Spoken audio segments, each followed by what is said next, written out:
Amen. Isang pinagpalang hapon po sa ating lahat. Amen. Truly that we are so blessed. Amen. We are highly favored. Amen po ba? And we are loved by God. Amen, church. Amen. And come on, as we sing, patuloy na ibigay natin ang pinakamainam na papuri para sa Panginoon. Amen. And let's worship Him in spirit and in truth right now. Hallelujah. Thank you, Jesus. Come on, church.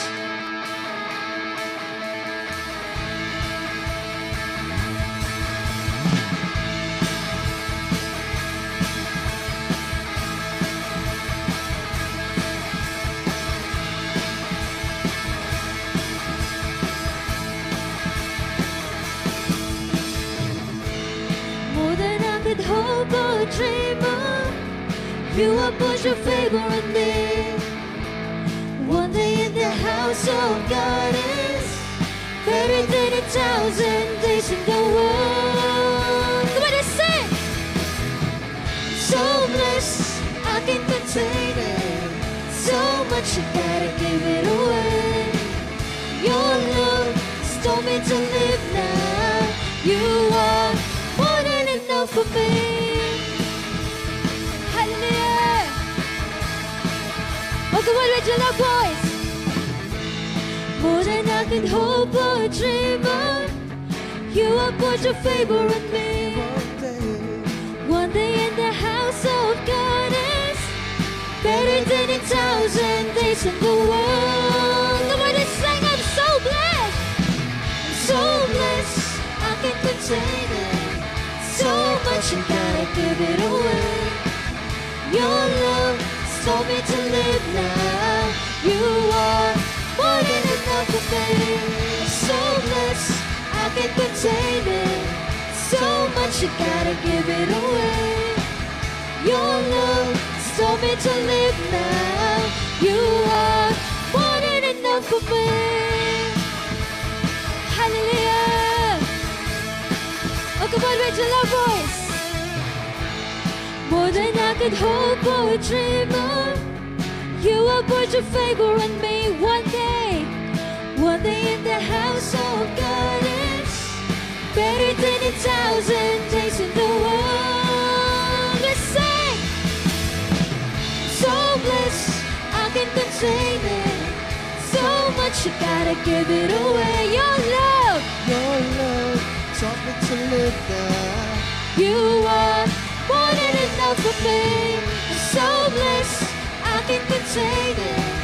So much you gotta give it away. Your love has taught me to live now. You are more than enough for me. Hallelujah. Oh Lord, you are more than enough for me. Come on and sing. Lord, you're more than enough for me.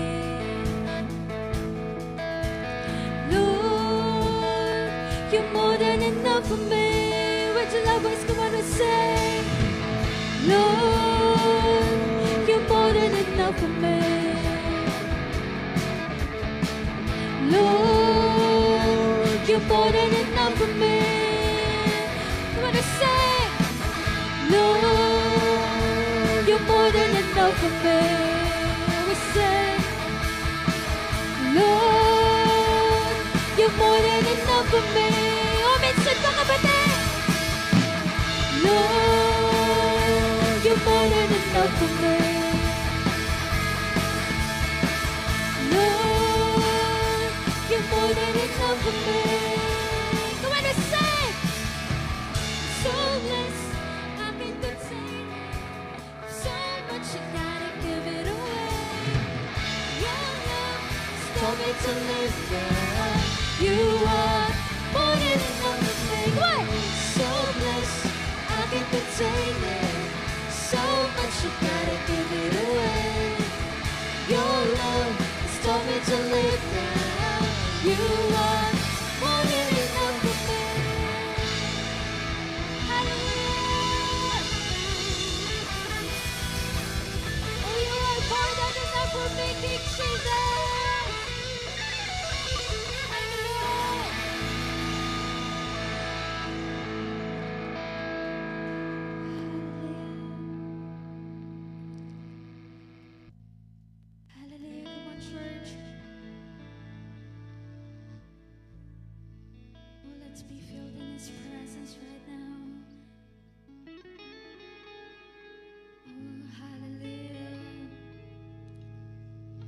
Jesus, oh God. Oh, hallelujah. We adore your name. We worship your name. Hallelujah. Oh Lord, truly, oh God, we are forever yours, King Jesus. Hallelujah. And truly, Lord, that nothing can separate us from your love. Hallelujah. Hallelujah. Hallelujah. Come on, church. Let's continue to worship him. Hallelujah. Hallelujah. Thank you, Jesus, oh God. Oh, we bless your name. We bless your name. And as we sing, oh, let's declare it together that we belong to Jesus right now.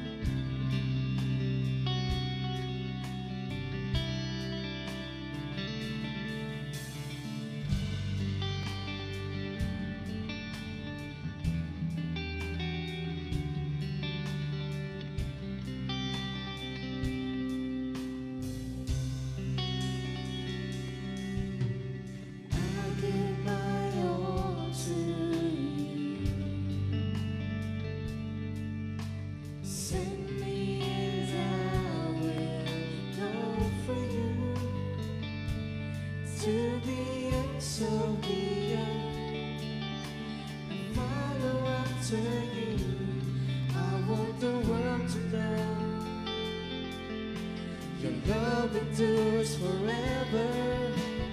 Tell me and I'll obey. This is far greater than sacrifice. Trust in you and not myself. Will always live to blessing. Lord, have your way in me. Not my will, yours be. Your presence, longing for your touch. 1,000 days cannot compare to one day you're gone. Hold me now and never ever let me go. My Jesus, my precious Savior, I'm forever yours.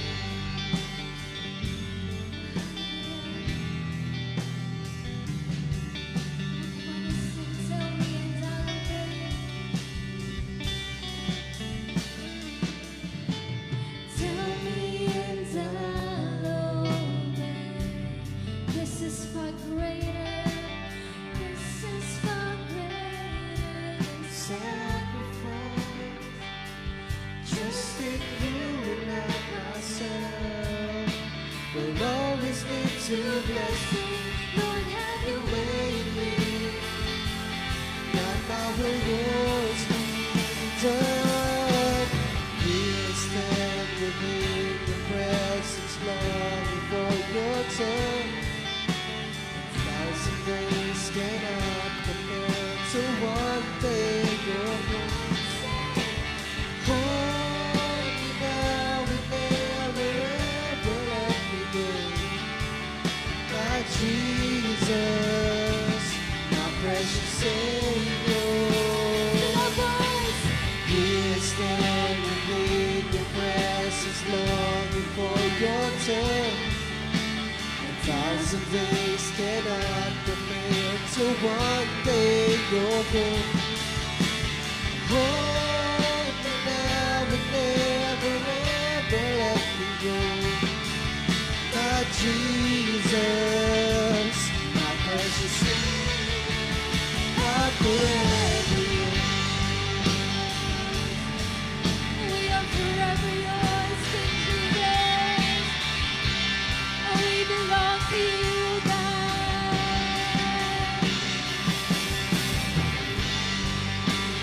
Hallelujah.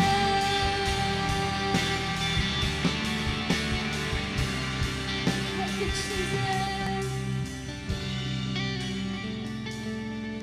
And I will worship you forever. I will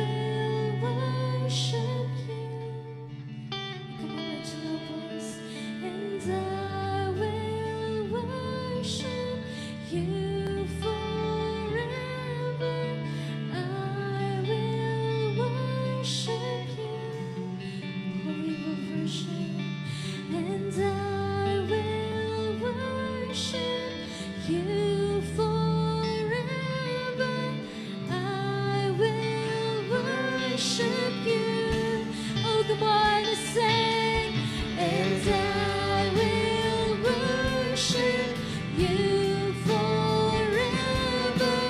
I will worship you.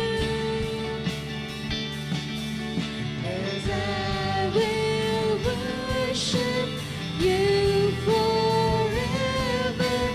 I will worship you. O minsan po kapatid. And I will worship you forever. I will worship you. Here I stand within your presence, longing for your touch. 1,000 days cannot compare to one day in your thoughts. Hold me now and never ever let me go. My Jesus, my precious Savior. Come on, with your love voice. Here I stand within your presence, longing for your touch. 1,000 days cannot compare to one day in your court. Hold me now and never ever let me go.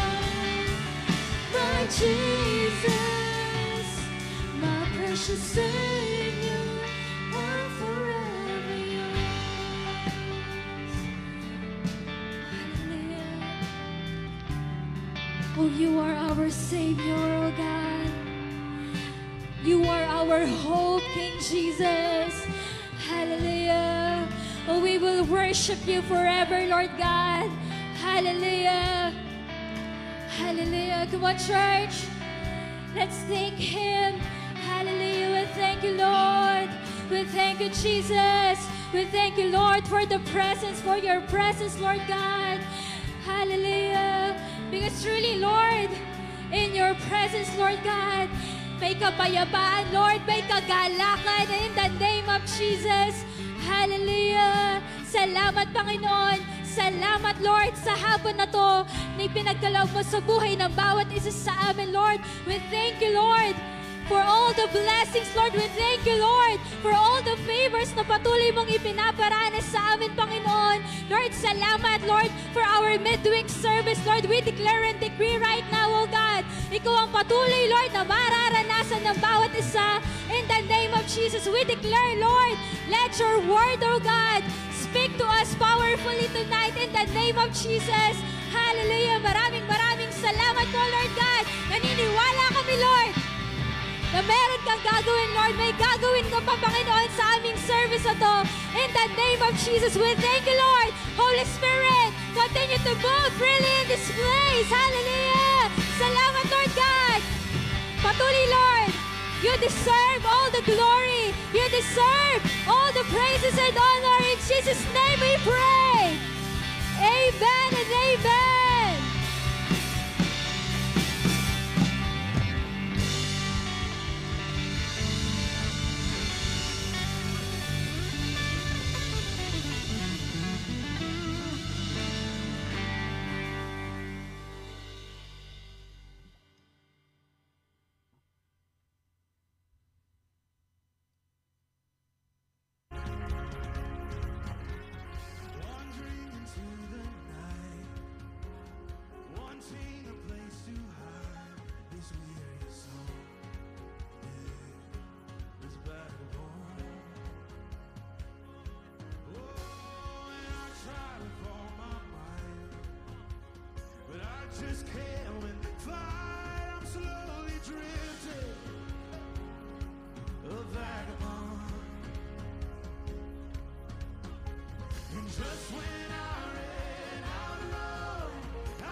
choice but to believe. My doubts are burned like ashes in a wind. Hallelujah. Thank you, Jesus. Pakisabi naman sa katabi mo, you are blessed. You are highly favored. You are complete. Say shalom. Shalom. Praise God. Amen. Hallelujah. Purihin ng Diyos sa hapong ito. Amen. And let's move with the Word of God. Amen. Are you ready? Praise the Lord. Ang title po ng mensahe natin sa gabing ito is Manifestation and Maturity, Growing in Grace and Power. Amen. Everyone say the word growing. Ang isang mananampalataya dapat nag-grow. Dahil ang isang bagay na stagnant, ano nangyayari sa kanya? Ha? If we have seen us, kapag sinabing stagnant water, ano nangyayari sa stagnant? Kapag pa sinabing stagnant, ibig sabihin po nun, stuck. Stuck. Stuck up. It doesn't bear fruit. Di ba? Hindi dumadaloy. At kapag ang isang bagay ay stuck, nasisira. Ang isang bagay na hindi ginagamit, kahit na sabihin mong bago pa yan, nasisira. Naalala ko tuloy yung mga BCD player ni na Dabdab. Dahil hindi nagagamit, nasira na lang dahil nag-stack up. Okay? No? Halimbawa, ang sasakyan, hindi mo ginamit ng ilang taon, masisira. Kasi nag-stack up siya. And bilang isang mga Kristiyano, ayaw natin na nagsa-stack up tayo. Amen po ba? So we should grow in grace and in power. Amen. So let's read Hebrews 5, verse 14. Hebrews 5, verse 14 says,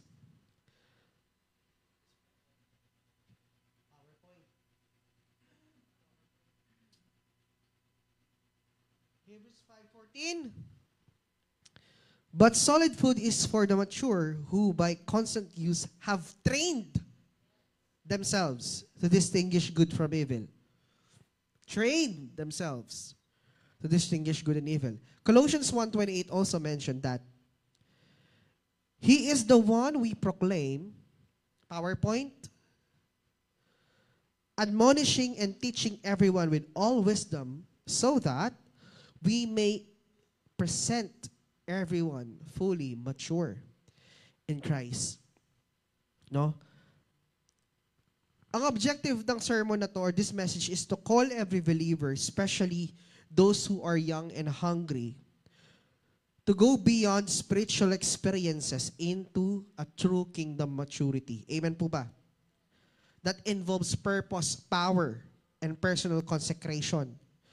Kasi po ang ultimate goal ng Diyos is not just to fill you, but to form you into Christ likeness, into His likeness. Amen. The purpose of God's ultimate goal is not just to fill you, but to form you into His likeness. 100%. Kayo ba'y nandyan pa? Kaya nga nagbigay ng warning, no? Nagbigay ng paalala yung Hebrews 5:14 na ang solid food is only for mature. Who by, sabi niya, constant use have trained themselves. No? We can somehow sabihin natin sa sarili natin na matagal na akong nag-church. Matagal na akong nag-a-attend. Tandaan niyo po, maturity is not determined by time. Can you hear an amen? Maturity is not determined by time. Maturity is determined by our decisions. Can you hear an amen? Hindi po nakukuha sa patagalan ng nag-attend. Can you hear an amen? Hindi sa nakukuha kung gaano nakatagal nag-church. It's about making decision to follow God every single day. Decision to be hungry sa Panginoon every single day. Can I hear an amen? Alam niyo po, ang nagiging warning kasi, sabi dun sa number 1, the problem, the supernatural without substance. No? Nagbigay ng warning from Hebrews 5, verse 12 to 14. But now you ought to be teachers, but you still need milk. Alam niyo po, as bilang gusto ko pong, tawag doon, i-open yung mga sarili natin pag sinabing word na revival. Okay? Revival. Okay? Ang revival, hindi po para sa mga Kristiyano.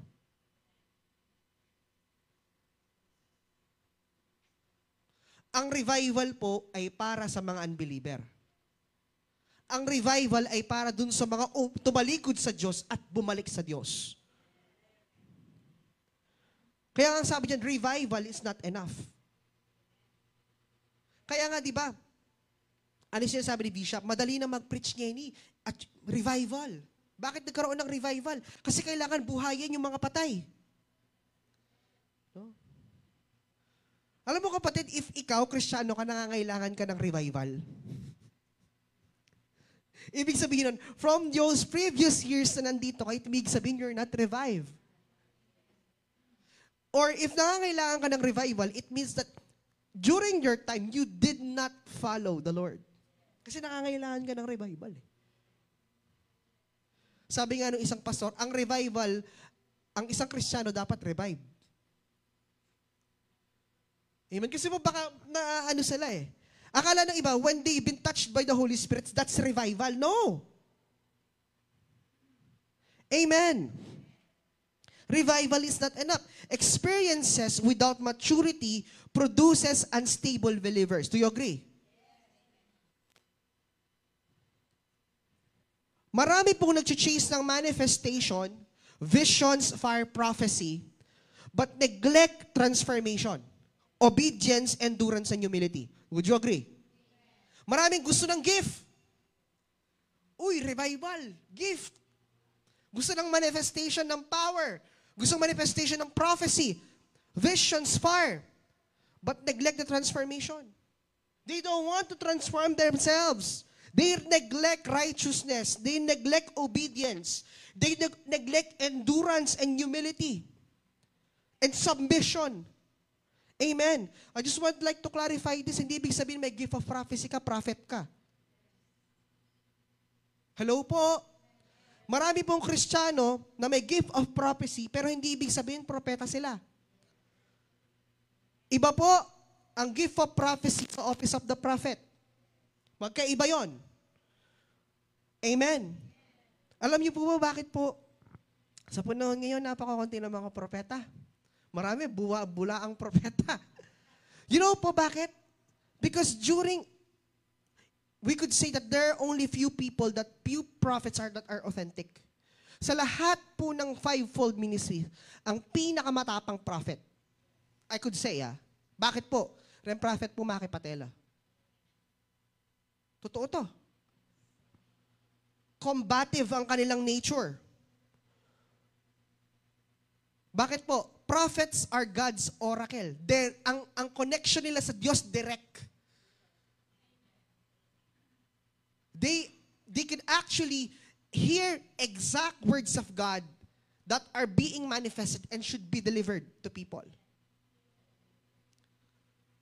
They are very combative. They could say, Mr. President, you're wrong. That's not what God wants.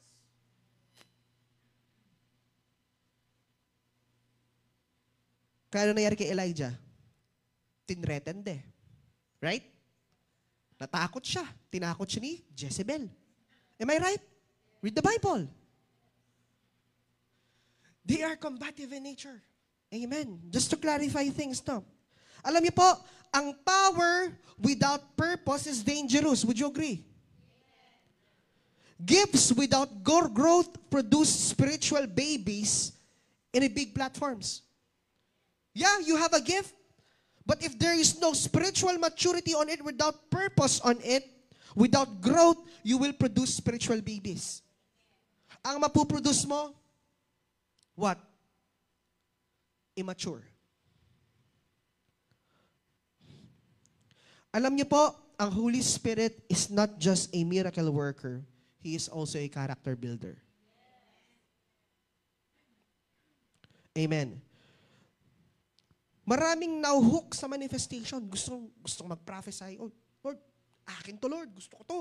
Lord, nakareceive ako ng vision. Pero di ka nagpapasabit kay pastor. Are you getting me? You don't obey your pastor, you submit to the authority, which is a kingdom principle. Amen. Gusto ko pong mag-ministry, pero pagdadalo ng RF, hindi mo kayang gawin. Can I hear an amen? Are you getting me? Okay. Gusto ko pong tumugtog. Okay, you want to play, you want to worship, you want to be part of the worship team, then be a worshiper. I am not questioning your gifts. I am not questioning your calling, but I'm questioning your maturity.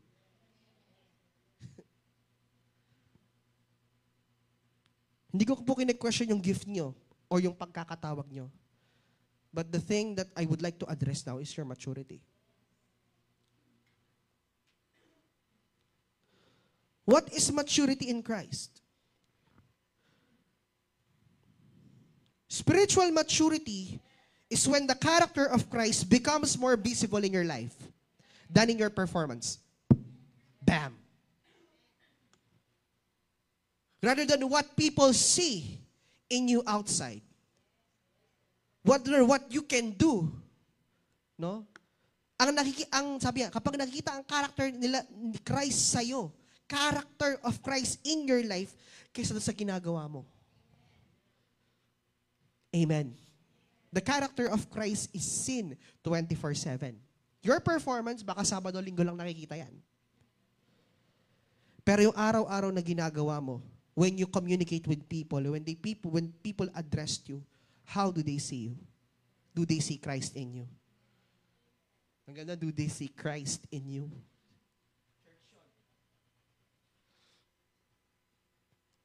Meron po tayong signs of maturity. Number 1, immature believer versus mature believer. Okay. Immature believer, 6 feelings. Gets offended easily. Blames others. Lives for approval. Prays only in trouble. Ulitin ko ang isang immature daw na believer, they seek feelings. Kung ano yung naramdaman nila, yun na yun. Okay? That's why when they encountered troubles and problems in their life, they quit. Because ang kanilang pananampalataya ay nabase sa kanilang nararamdaman. Alam niyo po, kung binabase lang natin sa nararamdaman natin na pananampalataya natin, matagal na tayong wala dito. Can I hear an amen? Sa mga nangyari ba sa buhay natin? Would you depend on those feelings? Kung sa mga nangyari pinagdaanan mo, sa mga sinabi sa'yo, would you stick to that feeling? Pero nandito ko ngayon, kapatid. Because your faith is not based on your feelings. Okay, you walk by faith. Amen. Ano pa? Gets offended easily. Natapong madaling ma-offend. Hindi po balat sibuyas ang madaling ma-offend. Hindi po siya balat sibuyas. May term ako doon.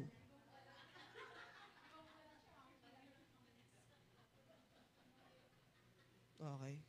Kasi po kapag balat sibuyas, yung iyakin po ang balat sibuyas. Kaya nga, inattribute sa sibuyas kasi umiiyak ang sibuyas. Kapag sinabing balat sibuyas, iyakin. Ano po yung easily offended, sensitive.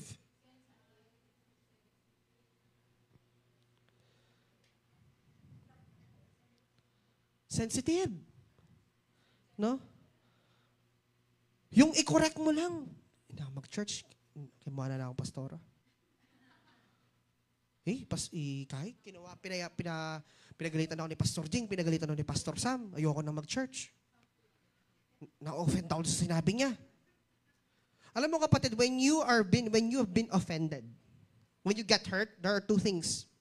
Number 1, nasaktan ka kasi na-realize mo mali ka. Pangalawa, nasaktan ka dahil hindi mo matanggap na mali ka. Am I making sense with you? Kapag hindi mo matanggap na nagkamali ka, ano tawag sa'yo doon? Starts with letter P. Kaya kung sa'yo kapatid, kusutin mo yan.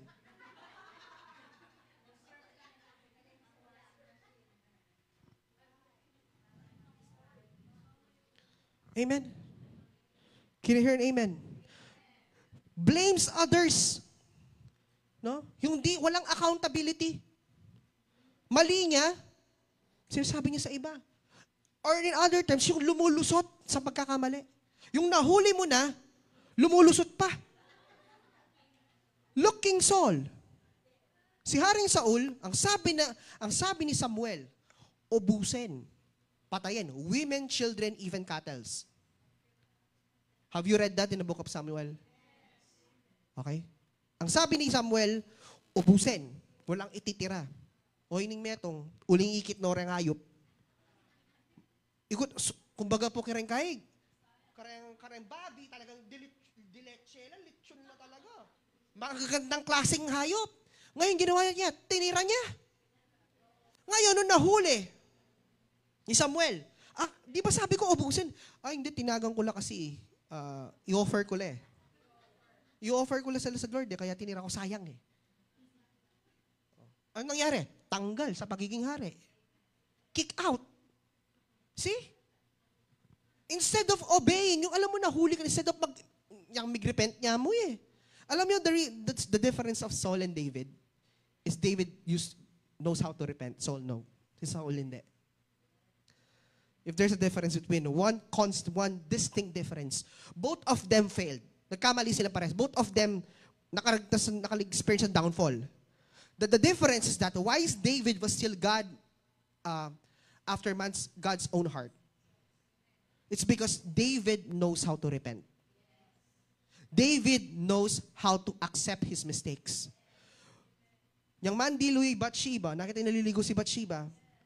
First look, walang di nagkasala. Yung second look, nagkasala siya. Ngayon, pinapatay niya yung asawa ni Bathsheba para mapangasawa niya si Bathsheba. At nung dumating na kinonfront na siya ng Diyos, alam mo, hindi niya even sinisi si Bathsheba. Hindi niya sinisi yung tinukso kasi ako eh. Hindi niya sinabi yon. Lord, I know mali ko. Diba? Nakukuha niyo po ba? Si Bathsheba po kasi biglang naligo eh. Dami-dami pa yung lugar, ba't dun pa? Diba? Kung saan po what sinabi David na, kung saan ako dumadaan, dun pa siya naligo. But the difference with David is that nung nag-repent siya sa Diyos, nung kinonfront siya ng Diyos, hindi niya sinisi si Bathsheba. Inako niya yung pagkakamali niya. At because of that, he was restored. You know, a Christian who knows to have accountability, and when kapag kinonfront sila ng leader nila, ng pastor nila, o ng Diyos mismo, they have an accountability of those things na ginali nila. You know, nare-restore sila. Peter and Judas. Ano mas matindi? Let's try to wait. Si Judas, isang beses niya lang. Dininay ang Diyos. Binenta niya. 11 pieces of silver. Si Peter, ilang beses? 3 beses. Parehas lang ba sila ng ginawa? Yes. Pero bakit na-restore si Peter? Si Peter nag-repent, si Judas hindi. Are you getting me? Okay? Ito, lives for approval. Ang isang immature. So sila yung nabubuhay because of approval. Because of commendation. Because of, ano yun? May tawag doon eh. Compliment. Pag hindi mo pinansin yung ginawa o yung trabaho, magtatampo. Pag kay naman, ang ganda nung sa'yo, pero ang ganda din nung sa kanya. Ay, kapatid, ang ganda ng ginawa mo, tapos nakita mo siya, may ginawa siya, tapos hindi mo pinansin, ay, yari ka doon. Lives for approval. They are living because they want to seek commendations, awards, approval from their leaders, approval from people. They always want to hear nice things. Alam mo, sa buhay ng isang Kristiyano, hindi palagi nice things ang maririnig mo.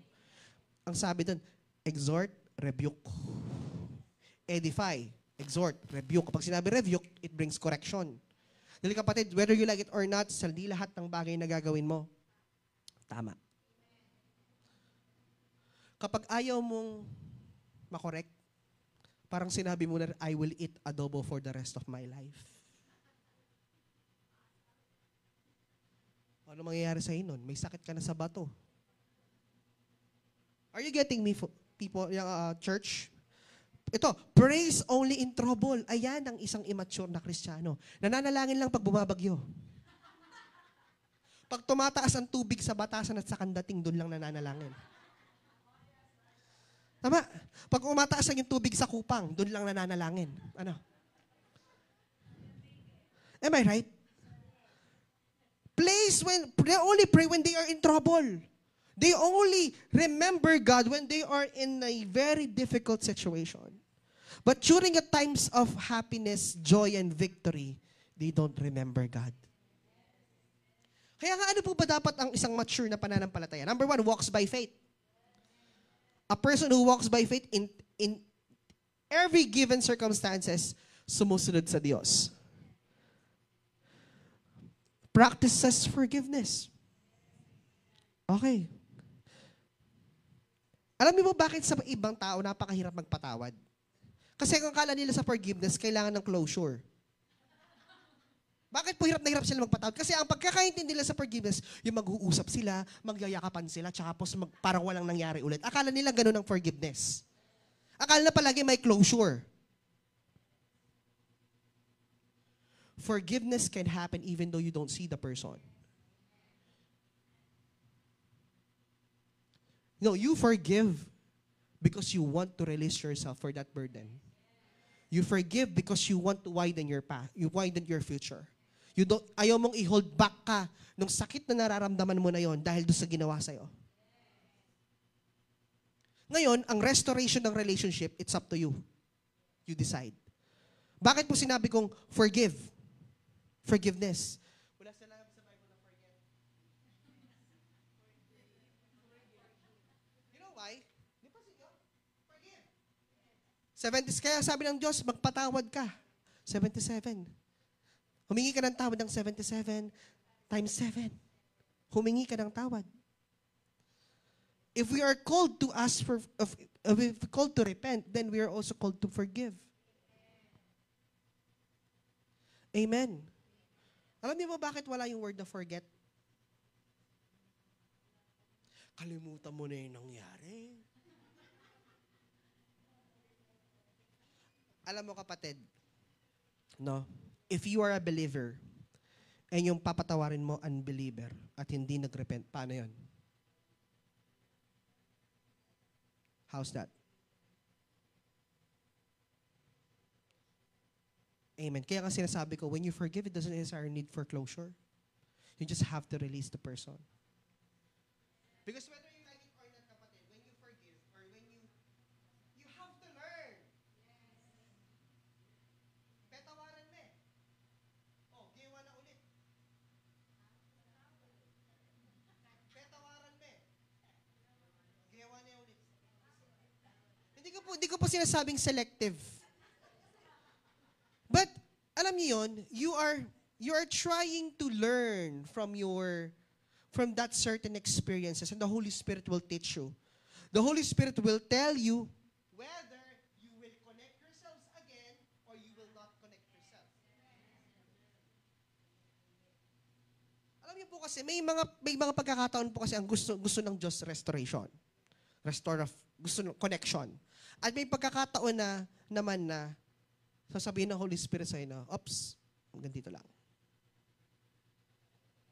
Okay na yung nagkaayos kayo. Okay na yung pag nagkikita kayo, nagingitian kayo.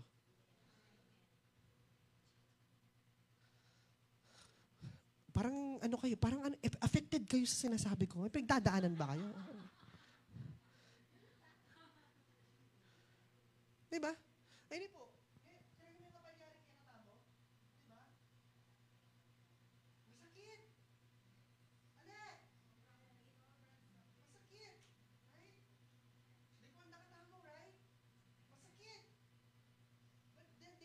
Day, when you release them, when you see them, the joy of the Lord is your strength. Amen. Instead of blaming others, you take responsibility, accountability. Lives forever, ito lives with purpose. If a mature believer prays only in trouble, a mature believer prays to stay aligned. Amen. Ang sabi nga in Ephesians 4:11-13, He gave some to be apostles to mature the saints. Alam niyo, 3 marks of a mature believers. Meron pong 3 marka ang isang mature na believer. Number 1, self-governance. Controls emotions, flesh, and speech. Kinokontrol ang emosyon, kinokontrol ang flesh sa mga mundong bagay, and speech, yung pananalita.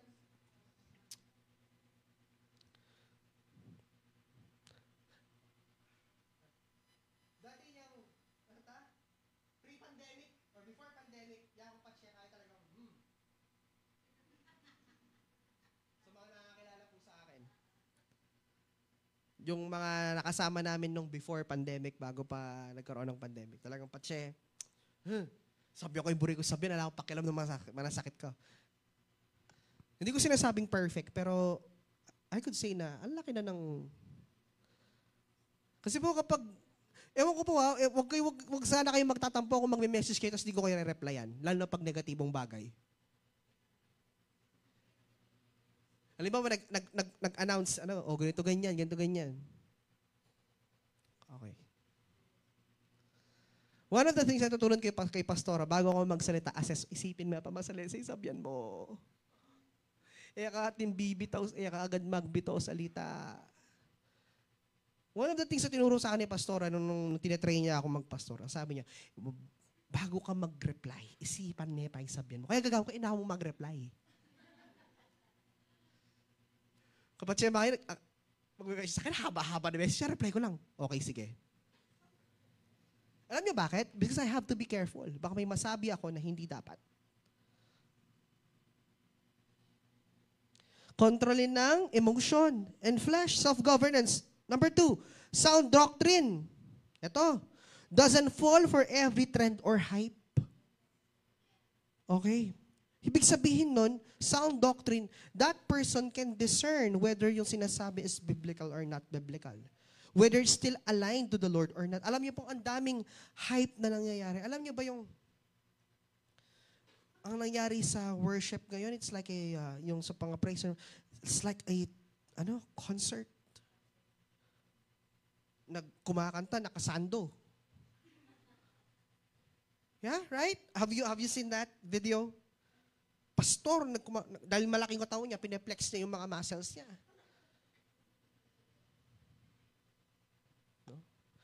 Nakukuha niyo po ba ibig sabihin? There is a hype of musicality. Parang, ang highlight ngayon is the musicality is no longer worship. Sound doctrine, don't fall for every trend. It doesn't mean sikat. Hindi ibig sabihin, uso, yun na yun. O sikat na planet shakers tayo.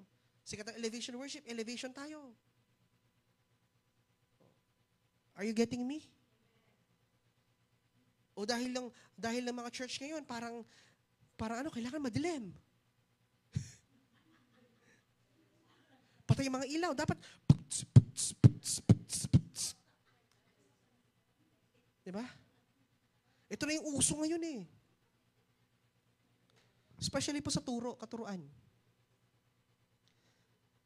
Alam niyo po, yung mga madaling, you know to yourself whether what the person is talking in front is biblical or not.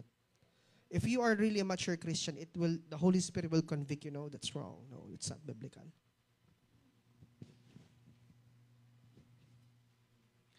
Number 3, sustained obedience. Follows God when it's hard or unseen. This is one of the good characteristics of David, yung sumusunod siya kahit walang nakakita. If we will follow the story of David, nung namimili na sila susunod na hari, yung hari na dapat, yung haring susunod or magsusunod na maging hari Israel, wala doon sa pinagpipilian. Diba? Unang tinawag yung panganay eh. Kasi yung pangalawa, naubos yung mga anak. Wala na ba? Wala dito yung hari, sabi ni Samuel. Wala ka na bang anak? Meron. Isa, nasan? Nandoon, nagpapastol ng mga tupa. Walang nakakakita. Pero ginagawa niya yung trabaho niya. Tandaan po nito, God will never appoint the lazy. God will never promote the lazy. Tamad ka nga, paano kayo po-promote? Itong simpleng pagbabasa ng Bible at pag-attend ng RRF, hindi mo magawa, mapagpapapromote ka pa. Alam mo pa kapatid, pag ganun ang mindset, pag di ako gusto mo ma-promote ka, you will just become a burden. Kaya yung mga ibang kasama sa trabaho, no? Ang gaganda ng mga posisyon, pero burden sila sa amin.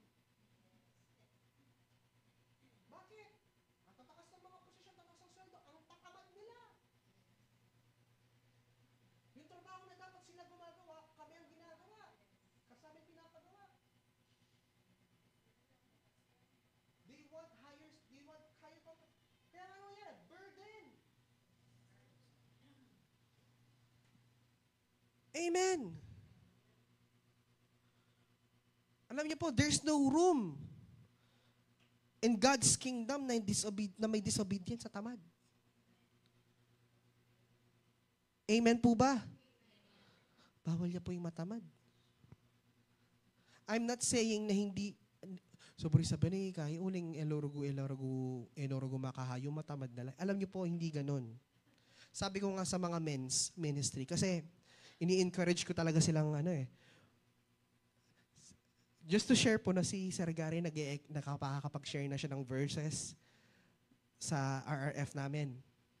Bago siya mag-pray, kasi siya yung pinag-opening, bago siya mag-pray, may verse siyang sinashare. Nagsabi ko, success ako. Ay sinasabi ko palagi sa kanila, alam niyo po, sabi ko ganun, yung pong pagkakatawag natin sabi ko sa mga men, pagkakatawag niyo sa Panginoon, nasa yan sa Diyos. Personal calling mo yan. Sabi ko yan. Pero sabi ko ganun sa kanila, no? Pero whether we like it or not, dahil po medyo late tayong nakakilala sa Panginoon. Medyo sa edad na natin to. How I wish po na nakilala nyo ang Diyos ng kabataan ninyo. Tama po ba? Opo, sabi ko na. Kung ano man po yung natanggap nyo sa Panginoon, naka-align po yan sa anong kaya mong gawin ngayon. Nakukuha nyo po ba? Sabi ko po sa mga, kaya sabi ko rin, hindi po, wag po kayong ma-pressure. Kasi feeling ko po nape-pressure kayo na kailangan ganito, kailangan ganyan. Ang paglilingkod po sa Panginoon, hindi po dapat tayo nape-pressure. Dapat po may kagalakan po tayo pag naglilingkod tayo sa Panginoon. Now, whether you like it or not, when you receive a calling from God, God will align it kung ano yung kaya mong gawin. Kung ano yung gift na meron ka. Doon niya i-align yung ministry mo. Doon niya i-align kung ano yung gusto niyang ipagawa sa'yo. Amen po ba? Kaya nga merong 5 folds, di ba? Si Jesus, siya lahat yun eh. He was a full teacher, he was a full pastor, he was a full prophet, he was a full evangelist, and he was a full apostle. When he ascended to heaven, yung 5 na yun, iniwan niya sa church. So may kanya-kanyang trabaho tayo. Amen po ba? At dyan nagsisimula yan. Amen. Number 3. Manifestation is real, but it must lead to maturity.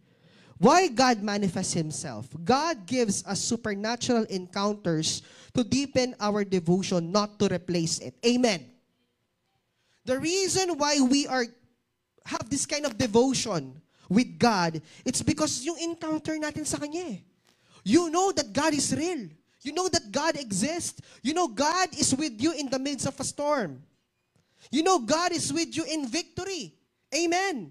And because of that encounter with the Lord, it deepens your understanding and your devotion to Him. Alam niyo po, visions, dreams, tongues, healing, all point to a person, not a performance. Amen po ba?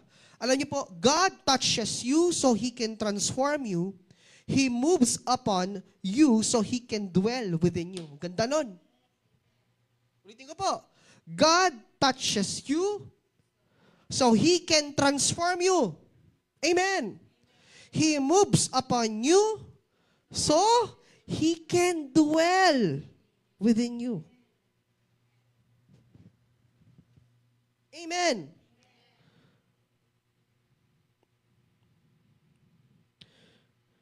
And whether we like it or not, there is a transition from glory to growth.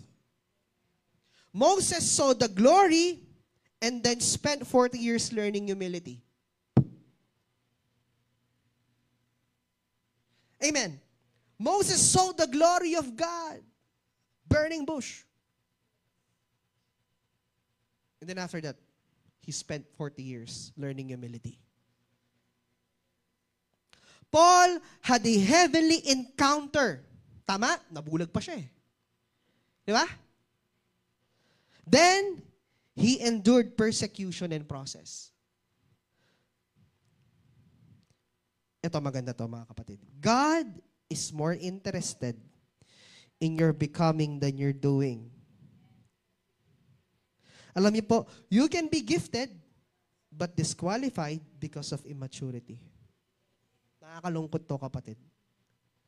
Alam niyo, dami na namin na-encounter na taong daming ganda ng gift. Pero alam niyo po, babagsak lang because of immaturity.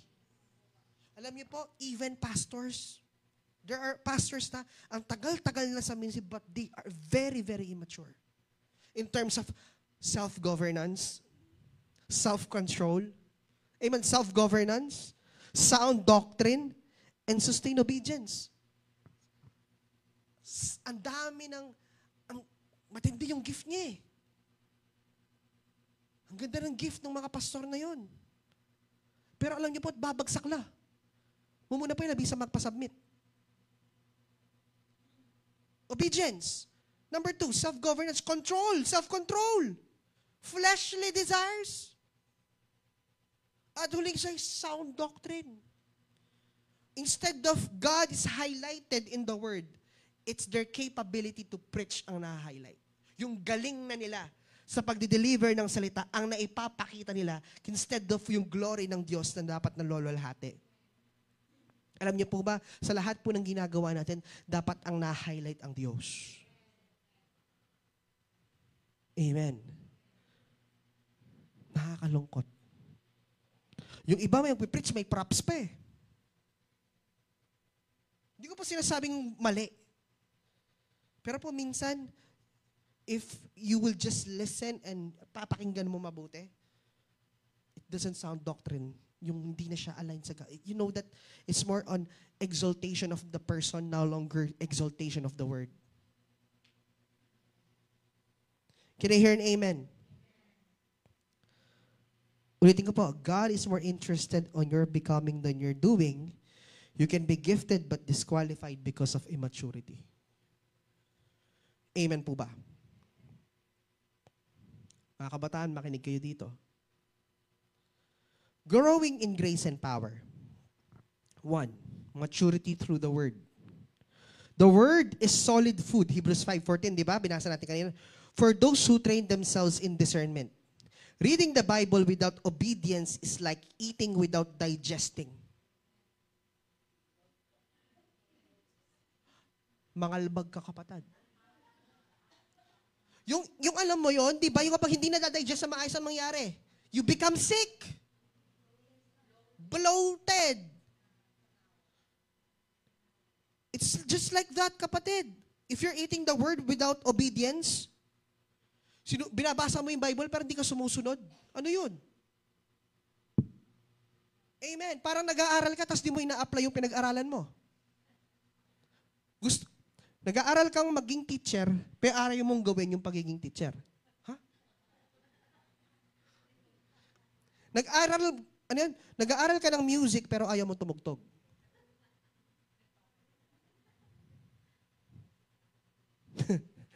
Am I making sense with you? Nag-aaral kang mag-gitara, pero ayaw mong mag-gitara. Ha? Paano yun?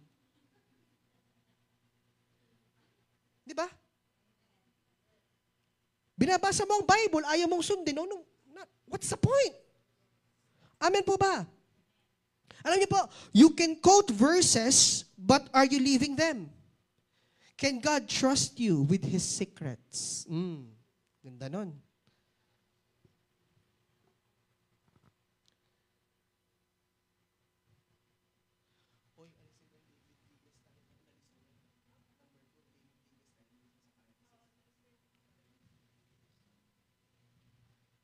Number 2, maturity through consecration. Ano ba ibig sabihin ng consecration? Ayan po, concentration yan eh. Kapag po sinabing consecrate means set apart, hiwalay. Set apart for sacred use. Maturity is not just resisting sin, it's reserving your life for God. Amen. Ang maturity po ay hindi lang po pagtuligsa or pag-ayaw sa kasalanan, pero yung buhay mo ay nireserba mo para sa Diyos. Kay Lord lang to. Sa Diyos lang to. Amen po ba? The mature Christian doesn't ask, is this sin? They ask, does this please the Holy Spirit? Mali ba itong gagawin ko na to? Kapatid, tanungin mo, malulugod ba ang Diyos sa gagawin ko? Kasi minsan, tita mo desisyon. Gusto ibinigawan ko ngayon eh. Di ba mga yan tama? Mga utang tama makanta? Gusto ibinigawan ko ngayon. Mali ba itong gagawin ko? Instead of yun ang itanong mo, ask the Holy Spirit. Does the Holy Spirit will be pleased sa gagawin ko? And then the Holy Spirit will do it. Kasi pag sinabi mong, mali ba itong gagawin ko? Sino kausap mo? Sarili mo. But when you ask, does the Holy Spirit will be pleased in what I'm going to do? Sino kausap mo? Ang Diyos.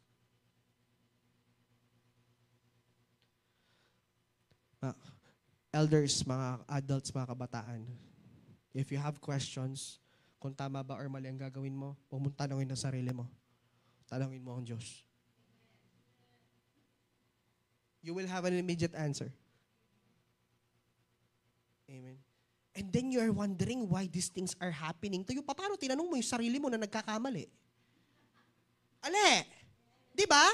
You are asking yourself, a person who is very fragile, who can make wrong decisions, who doesn't make accurate decisions. If meron na ako pagkakatiwala, doon ako sa sigurado, sa Diyos na ako. Amen? I'm not saying wala kayong dapat hindi kayo dapat magtiwala, self-confidence. No? Kayo ba'y nandyan pa? Actually nga, yung mga sinasabi nga natin, na-share ko sa mga kabataan. Di ba naririnig natin to? Sabi natin, magtiwala ka sa sarili mo. Magandang pakinggan, pero mali. Ang sabi ng Bible, magtiwala ka kanino? Sa Diyos. Ang sabi ng Bible, sumpain ng taong nagtitiwala sa tao. Pero kita mo, tama. Pakinggan mo mukhang tama. Magtiwala ka sa sarili mo, kami. Magtiwala ka kay Lord, nagyo mo yan. Are you getting me? Nakuha po ba natin? May natututunan po ba tayo? No? Gusto ko lang i-highlight yung mga yon, no? Daanan lang natin. Okay? Ito. Believe in yourself. Pangalawa. Ito pa. Ito False belief number 2. Follow your heart. Naririnig niyo ba yan? Oo, lahat ng nagsumunod, nagmahal, ginamit ang puso, ligwak. Sorry ang sabi, follow your heart. Jeremiah 17, the heart is deceitful. The heart is deceiving. Above all things. Ito pang matindi, sabi niya, desperately sick. Jeremiah 17 verse 9, who can understand it? Ang sabi po dito, rather than following your heart, God calls us to follow Him and allow His Word to shape our desires. Naririnig niyo ba yan? Follow your heart. Sundin po anong nalaman ng puso mo. Hindi! Sundin mo kung anong gusto ng Diyos. Number 3. False belief number 3. Ito, gusto ko to. Do what makes you happy. Do what you love. Naririnig ba natin to? Hindi. Ako guilty ako. Sinabi ko na rin itong mga to eh. Nag-a-advise ka pa. Sundin mo yung sinasabi ng puso mo. Mali. Amen. Do what you love. Gawin mo kung ano magpapasaya sa'yo. Mali. Bakit? Not everything that makes us happy is good or godly. Scripture warns us against pleasures that draw us away from God. 2 Timothy 3 verse 1 to 4, ang sabi dito, but understand this, in the last days there will become times of difficulty. People will be lovers of self, lovers of money, proud, lovers of pleasure, rather than lovers of God. God is not against joy, mga kapatid. But He calls us to seek joy in Him. Not in selfish ambition. Kayo ba'y nandyan pa? Paul's belief number 4, ito, tawa ng tawa yung mga kalalakihan dito eh. You are enough. Ikaw lang, sapat na.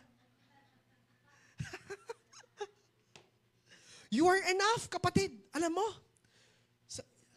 you are enough, sapat ka na. Alam mo, when you say you are enough, you're saying that you don't need God.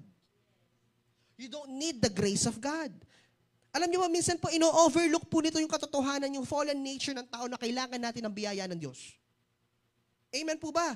Romans 3:23, for all have sinned and fall short glory of the Lord.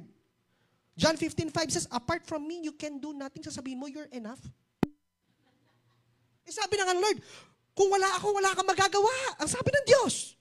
Hindi sabihan mo ka akong ngayon you are enough. Ay, nako mga kapatid.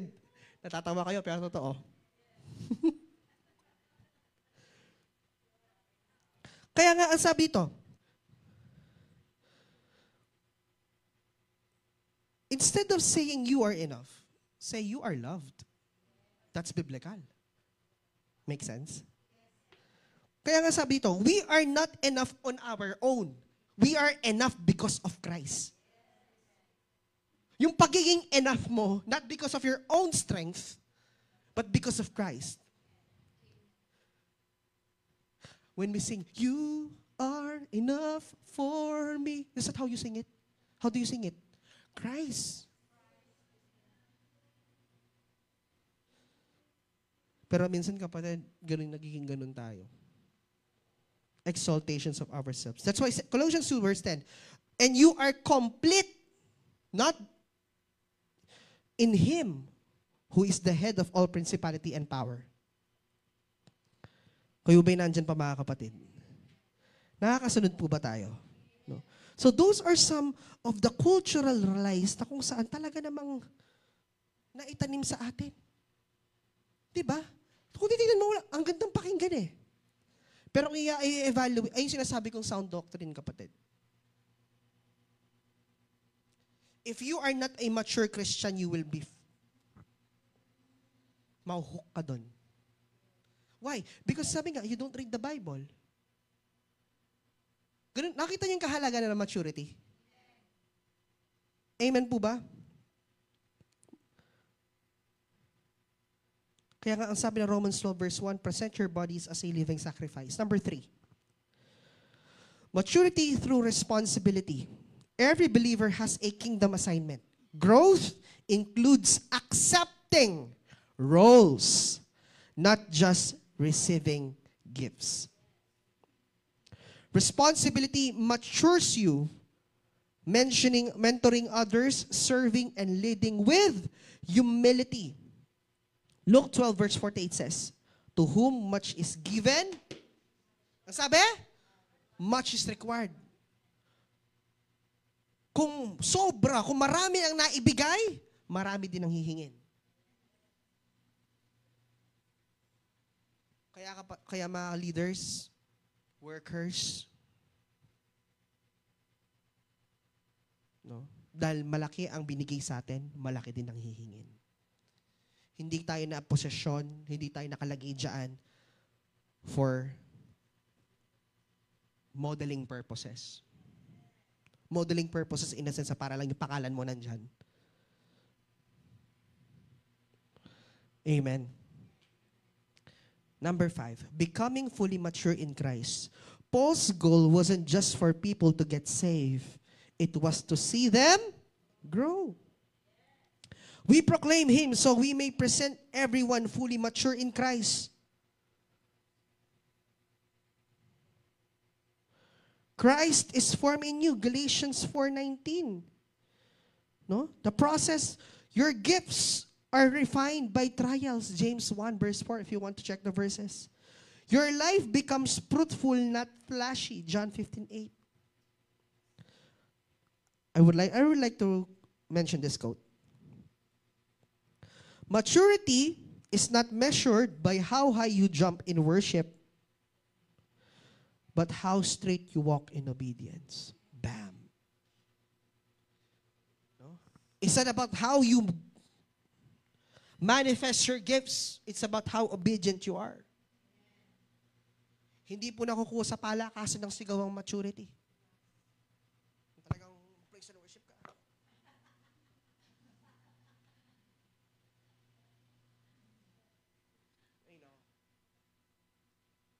You know, at saka ang isang mature na Kristiyano, sumusunod. That's rule number 1. That is maturity 101, obedient. Because bilang isang pastor po, no, and ask your leaders and your pastors this, kapag nag-uusap-usap kaming mga pastor, no, nag-i-evaluate kami. It's simply we have the same feedback of certain people. Bakit? Because of their obedience. Ikay, mentoran Manny. Alam niyo ba bakit? Because of their obedience. Ikay, lalawin niya eh. Pastora, panay mag-send ka ako. Lawen Manny, lawen me yan. Awa. Tanda mo, awa na ako mong awa kaya. Ting, kakanya na ako murugo kayo. Ne? Wow, alam niyo bakit? Because of their obedience to God. Meron siyang share sa akin ng mga posts ng mga members. Bakit niya pinag-shoot? Hindi dahil maganda yung post. It's because nakikita mo yung obedience sa pagsunod sa Diyos. Alam niyo, basihan natin, alam niyo mga kapatid, breakthrough sa buhay, obedience.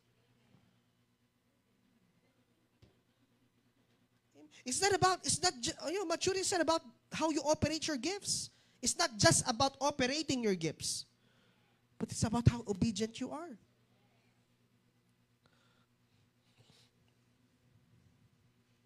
Alam niyo, meron akong kukwento.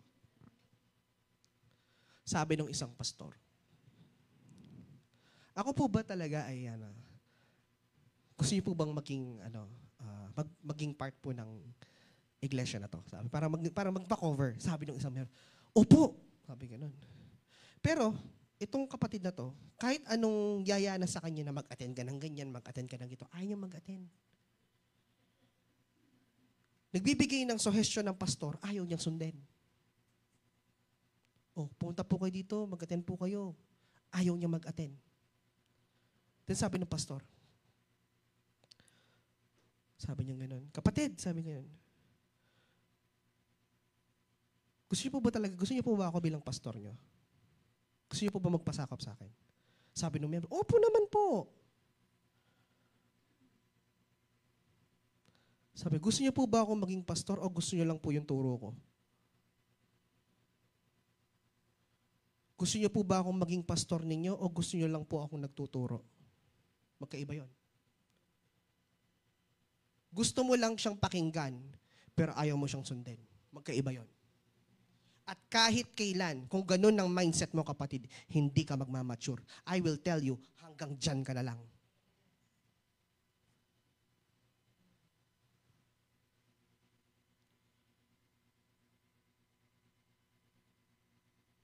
Or minsan, gusto mo lang marinig yung preaching. Kaya ka nag-church. Alam niyo mga kapatid, if baguhan, okay lang. Pero kung gusto mong magpagamit, kasi alam mo kapatid, ang unang step for your transformation is obedience. Ang unang step ng pagbabago ng buhay mo will always start with what? Obedience and submission. Where before Jesus went to wilderness and preached the gospel, what did he do? He submit and obey to whom? John the Baptist.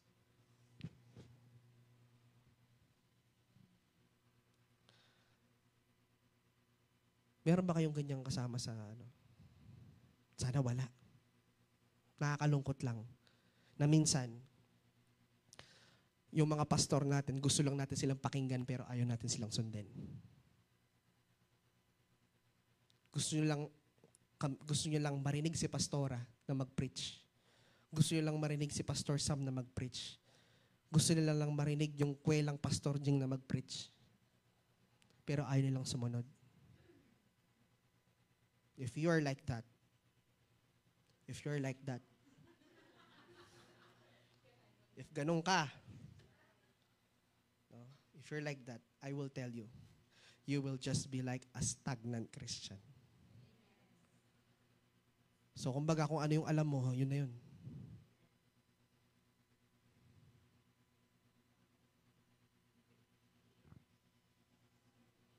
Are you getting me? Now, I would like to give some lines po, no? The conclusion. You don't mature by time, you mature by training. Amen. Manifestation is a moment. Maturity is a process. God doesn't just want to move through you. Ayaw lang ng Diyos na kumilos sa pamamagitan mo. He wants to live in you. Gusto niyang mamahay sa'yo. Ayaw niya lang dumaloy sa'yo kapag gusto niya, dyan siya tumira. Amen. The anointing will open doors. Ito. Listen to this. The anointing will open doors, but only maturity will keep you there. Gusto natin na open doors, tama? Gusto mo palagi nakabukas ang pinto, tama? And then be matured Christian. Are you getting me? May natutunan po tayo sa gabing ito. Amen. Sige po, tumayo tayong lahat. Hallelujah.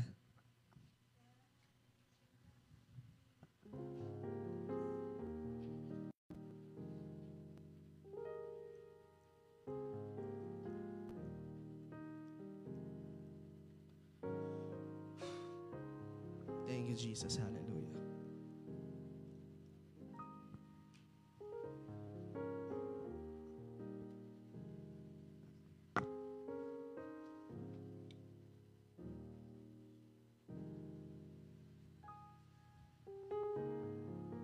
Thank you, Jesus. Hallelujah. Father, in the name of Jesus, we exalt you. We thank you, God. Hallelujah. We thank you for your presence, Panginoon, na kasama namin, Panginoon, sa oras na ito. Lord, we declare and we decree, O God, we know, O God, that we are appointed and we have been called to mature and to do your will, Panginoon, sa aming mga buhay. Lord, tinawag mo kami para maglingkod sa'yo. Tinawag mo kami, Panginoon, para gawin, Panginoon, yung kalooban. Lord, and the first step for maturity is to obey and to submit to your will, Panginoon. Lord, maraming salamat sa mga leaders na nag-guide sa amin. Panginoon, salamat, Panginoon, sa mga taong ginamit mo para makilala kita. Kanamin, Panginoon. Salamat, Panginoon, sa mga tao na patuloy mong ginagamit, Panginoon, to check on us, to listen, Panginoon, sa aming mga hinaing. Pakinggan kami, Panginoon, ng walang sawa at patuloy kaming ikonekta at turuan, Panginoon, ng paano maging malalim, Panginoon, sa iyo. Maraming salamat sa buhay naming mga RF leaders, sa buhay ng aming mga leaders, ng aming mga pastor, Panginoon, at buong iglesia na ito, Panginoon, pinagpapala namin, Panginoon, lahat ng iyong mga lingkod na ginagamit, Panginoon. Maraming salamat sa kanyang banal na Espiritu. Continue to move in our lives. Continue to use us mightily, Panginoon. Maraming salamat for you deserve the highest glory and honor and praises. In Jesus' name we pray. Amen and amen.